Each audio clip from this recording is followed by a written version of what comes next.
Namaskar everyone. Hope all is well at your end. From today, we are starting with a new podcast series around the key learnings of Srimad Bhagwat Gita and how you can apply the same to be successful in life and the corporate world. This is the USP show. Let's begin. In the month of December 5000 years ago, on the battlefield of Kurukshetra, India, just before the start of Mahabharata war, Lord Krishna outlined to Arjuna a system of ethics that has withstood the test of time. In the Bhagavad Gita, Lord Krishna tells Arjuna not only how to build character, but also the root cause of ethical failure and how to avoid it. The 18 chapters of Bhagavad Gita help the mankind explore various paths to reach the supreme consciousness. Lord Krishna has outlined 26 qualities of a gentleman, which are to be merciful, obedient, truthful, equitable, saintly, magnanimous, mild-mannered, clean, simple, charitable, and peaceful. He should surrender to God and not be greedy or possessive, but remain steady and determined, free of the 6 bad qualities, which are not gluttonous, sober, respectful, humble, grave, compassionate, friendly, eloquent, expert, and concise. It is easy to give a list of positive qualities that we can all agree upon. Yet, even though hundreds of trainers work day and night to teach people good characters, when it really matters, people's character still fails. Have you given it a thought so as to why do they fail? Lord Krishna answers in chapter 3, verses 37 and 38, "O Arjuna, it is lust, later transformed into wrath, which is the all-devouring sinful enemy of this world.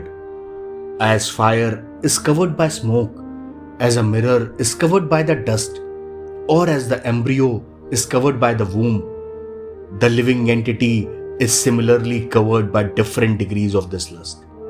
To maintain good character, we must overcome kama, that is, lust or selfish desire.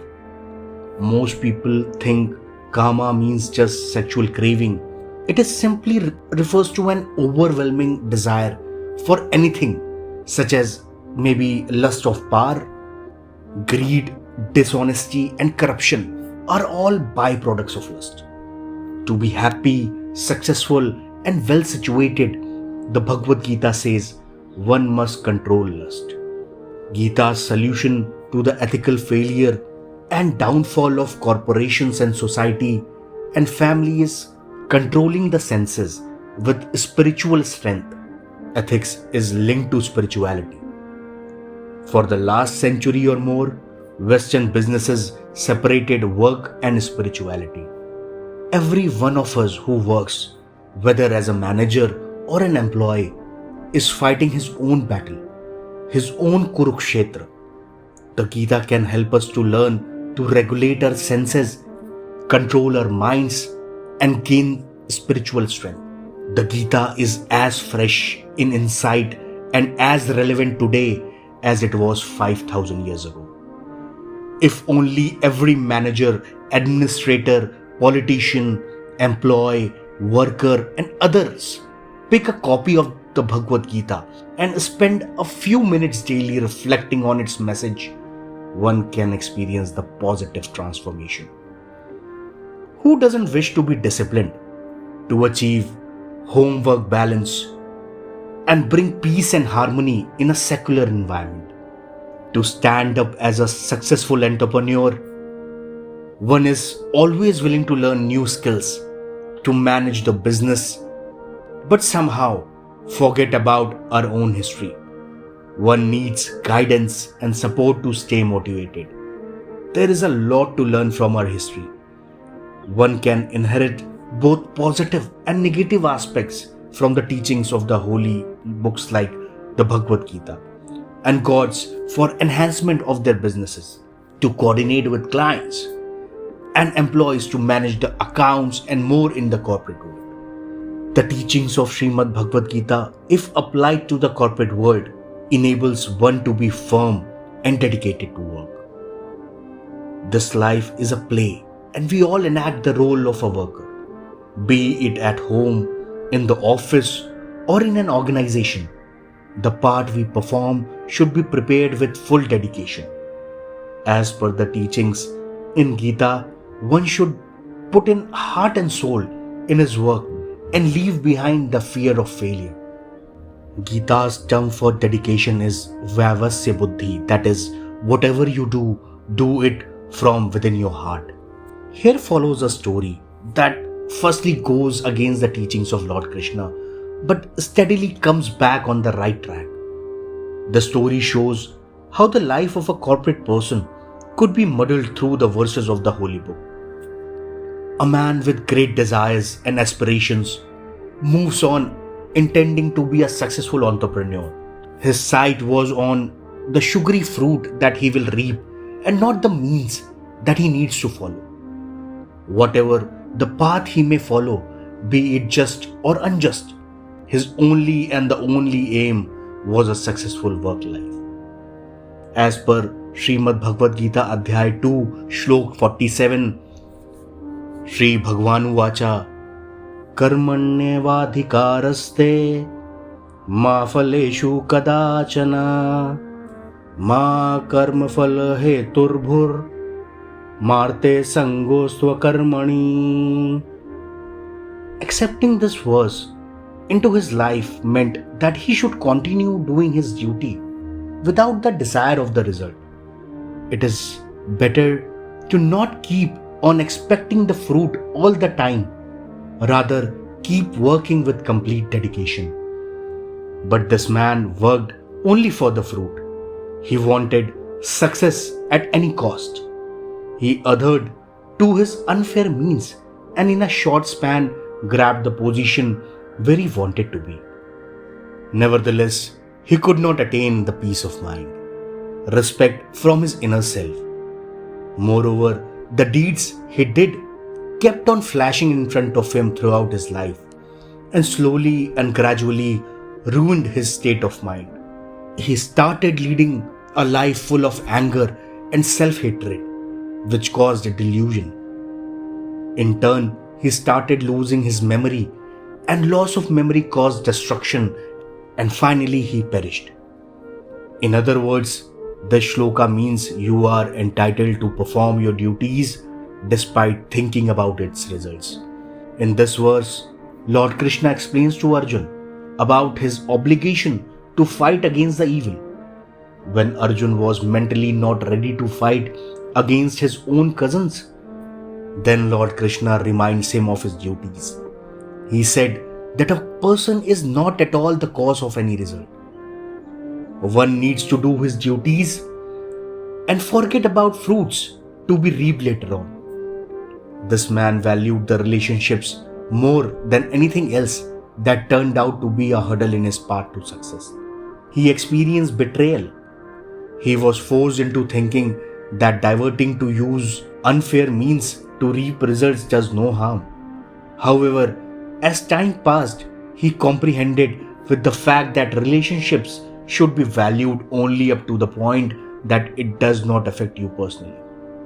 As per Srimad Bhagavad Gita, Adhyay 2, Shlok 63, Krodhad bhavati sammoha sammoha smriti vibhramaha smritir bhrashad buddhinasho buddhinashat pranashyati.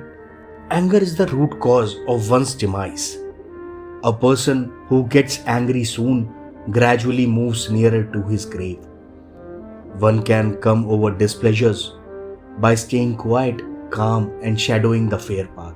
Our duty on this planet is to work, and enjoy the juices of work on the way. The key is to just seize the thought of the future and concentrate on the beauty of work. Now, continuing with the story, somehow this man started coming out of his anger and annoyance. He began to utilize his ill-earned finances for fair things. To overcome the guilt that he was surrounded with, now he wanted to do work with which his conscience agreed with. The money earned by blindfolding your conscience goes all in vain. Additionally, the deeds we do, the karma we do, never let us go. We endure what we do. There is a very famous saying, as you sow, so shall you reap. Our karmic account is very transparent. Whatever we do definitely comes back to us someday, be it good or bad. And the same happened with the wise man. He changed his track and started trekking the mountain of his career from the bottom. Now he aimed to climb the stairs of his life with full enthusiasm and live every moment. As the future is opaque, no one can ever predict it except the Creator. Subsequently, the standard of his life as well as his state of mind improved. As per Srimad Bhagwat Gita, Adhyay 3, Shlok 19, Shri Bhagwan Uvacha, Tasmat Saktah Satatam Karyam Karma Samachara Asakto Hayacharan Karma Paramapnoti Purushaha. This verse means one should perform his duty regardless of worry about the results. Without being attached to the fruit, the supreme could be attained. A business can stay healthy by working in harmony. But if relations become a part of business, the fear of overpowering leads to the bitterness among relations. It is all due to the lust and fame that a person feels lonely. Additionally, he loses the better part of himself. This is what had happened in the epics of Mahabharata. The greed of the kingdom and empire by Dhritarashtra's son Duryodhana enforced him to kill his conscience and spark a war.